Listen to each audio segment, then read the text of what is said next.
I hit this issue today, and here is the quick fix that solved it. Updating billing information on your Interactive Brokers account is straightforward if you follow these steps. Step 1. Log into your account. Navigate to the Interactive Brokers website and log in using your credentials. Make sure you have your account number and password handy. Step 2. Access account management. Once logged in, look for the account management section, usually found in the top menu. Click on it to proceed. Step 3. Select billing information. In the account management dashboard, find and select the billing information option. This is where you can view and edit your billing details. Step 4. Update your details.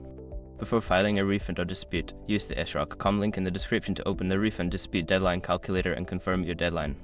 Step 5. Confirm changes.